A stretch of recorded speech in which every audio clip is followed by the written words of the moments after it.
చెప్తున్నా నిన్ను లోపల వదలొద్దన్నారంటే వినవేంటి?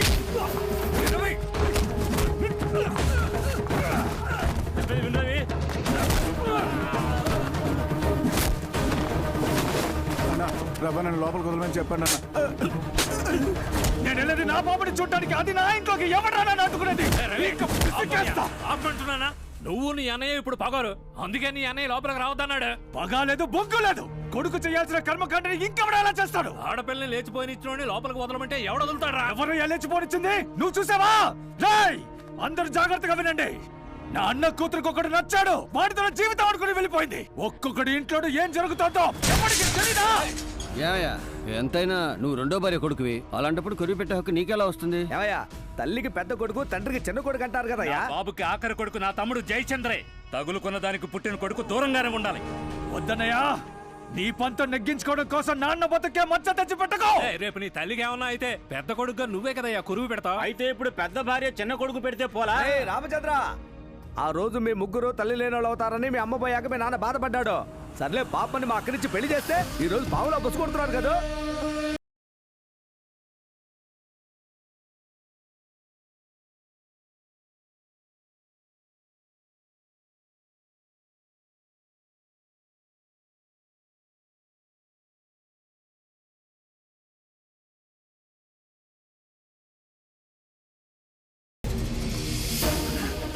సిగ్గుమాలిన బతుకు. ఈ పాడకున్న 3 కొమ్ములున్న అన్నయ్యలవి, 4వ కొమ్ము నాది. దీన్ని ఎవరు తాకినా ఒప్పుకోను. ఎవరికైనా ధైర్యం ఉంటే దీన్ని తాకి చూడండిరా. తాకినోడు తల తెగ నరికి దీని మీద ఎక్కించి పట్టిలో కలిపేస్తా.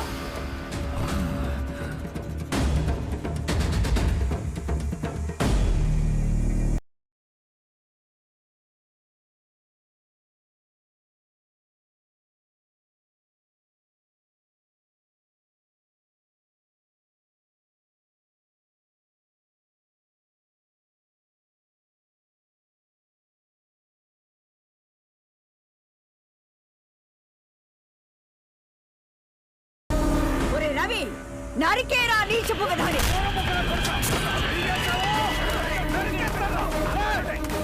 సిగ్గులేని కుక్క. అన్నదమ్ముల సమస్యల్లో అడ్డమైన వాళ్ళకి ఏమిట్రా పని? నరికి పారేస్తాం.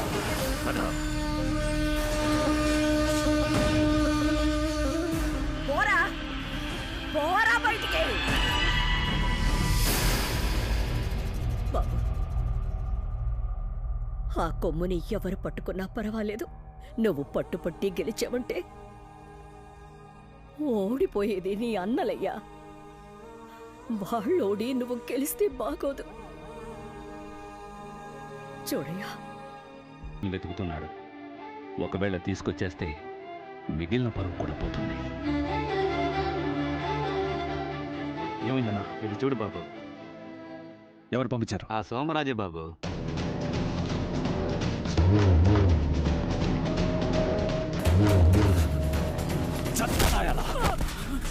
ఎందుకురా సోమరాజు అన్ని కొట్లకు ఫోటో పంపిస్తున్నాడు? నాకు తెలీదు. చెప్తాను బాబు. మన సంఘం మనుషుల ద్వారా ఎతికితే కనిపెట్టలేం. వ్యాపార సంఘం మనుషుల ద్వారా ఊళ్ళో ఉన్న చిన్న వ్యాపారస్తులకు ఫోటో పంపుదాం. ఏ మూల దాక్కునున్నా మెక్కడానికి బయటికి రాక తప్పదు కదా. ఎలాగైనా ఎతికి కనిపెట్టి 3 రోజుల్లో మీ ఇంటికి తీసుకొస్తా. ఇంటికి తీసుకుపోయి మర్యాదలు చేయడానికి ఇక్కడికి రాలేదు. అర్థం కాలేదు బాబు. అయ్యా, దాని చావు అది చావని అని మేము తలస్నానం చేస్తే ఆ రవిగాడు మనుషులు పురమాయించి వెతికిస్తున్నాడు. ఒకవేళ వాడిని ఊళ్ళోకి తీసుకొచ్చాడంటే కాలు కంటుకున్న అశుద్ధాన్ని తీసి మొహానికి పులుముకున్నట్టే. నేను అనుకున్నా అప్పుడే ప్రేమ పాసానికి లొంగిపోతారేమోనని భయపడ్డాను. అయినా మన అందరి బుద్ధి ఒకటే కదయ్యా. ఆడపిల్లంటే భుజం మీద ఉన్న కండువాలా గౌరవంగా ఉండాలి. చెవులో దూరిన జోరీగలా మనసును దొలిచేకూడదు. సిగ్గు శరం లేనిదే. రే సోమరాజు, ఆ ఫోటో పంపించే పని నేను చూసుకుంటానయ్యా. బాబు, ఆ ముదనష్టపు దాన్ని కోడిని కోసినట్టు కసా కసా కోసి తలని రాజమండ్రి బస్ స్టాండ్ గేటు దగ్గర పెడతాను. మన కులం ఆడపిల్లలకి ఇది ఒక పాఠంగా ఉంటుంది. మీరు రొమ్మిర్చుకొని వెళ్ళండి.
ఏంట్రా కూల గజ్జి బుదిరిపోయిందా?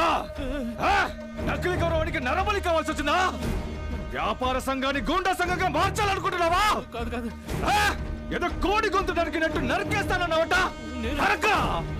నరకాలంటే ఎవరైనా ఎవరి తలైనా నరకచ్చు. కట్టుకున్న పిల్లని తలుచుకుంటే తాగేసి బోర్లా పడిన మొగుడు పీకని అడ్డంగా నరికేయచ్చు. కానీ నరకట్లేదు కదా, సహిస్తోంది కదా. నన్ను నరకమంటావా? ఇప్పుడు కూరగాయలు కొనడానికి వెళ్ళిన నీ పిల్లాన్ని, కాలేజ్కి వెళ్ళిన నీ కూతుర్ని నడి రోడ్డు మీద నరికేమంటావా? నా అన్న బిడ్డని కన్నవాడు నొప్పితో అల్లాడుతున్నాడు. అందులో మిగతా వాళ్ళకి ఏంటా నొప్పి?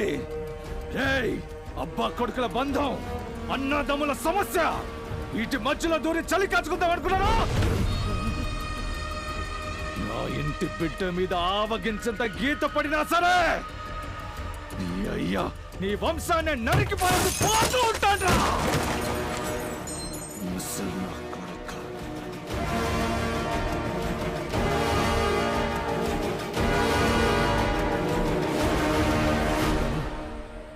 నువ్వు నీ తమ్ముడిని తక్కువ అంచనా చేసావు.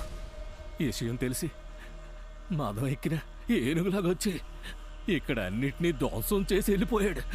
నరకదలుచుకుంటే నీ కూతుర్ని నువ్వే నరకు. అదే గౌరవం. ఆ కంటైనర్లు వెళ్ళలేదో చెక్ చేయండి. చెక్ చేసి నాకు చెప్పండి.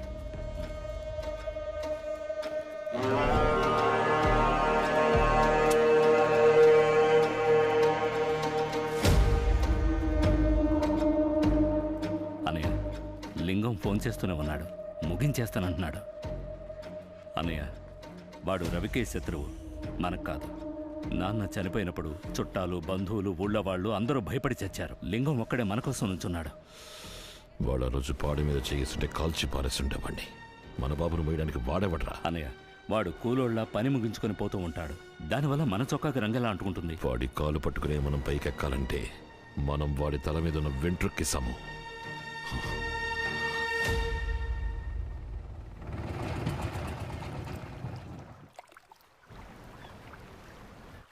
ఏ మేరీ, మీ అమ్మా నాన్న రాలేదా? ఫ్రెండ్స్ తో వచ్చానక్క. ఏంటి జప మేరీ, జపం చేస్తూ వస్తున్నట్టున్నావు? ఏసయ్యాకి లవ్ అప్లికేషనా? గట్టిగా మాట్లాడే. అవును, జీసస్ నీ లవ్ కి ఓకే చెప్పారో లేదో నువ్వెలా కనపడతావు? పువ్వును చూసి. ఎలా? అమ్మవారి గుడిలో పువ్వు వేసి చూస్తారే అలాగా? ఈ రోజు యేసు ప్రభుకి తెల్ల పూలతో అలంకారం చేస్తే లవ్ కి ఓకే చెప్పినట్టు అనుకుంటాను.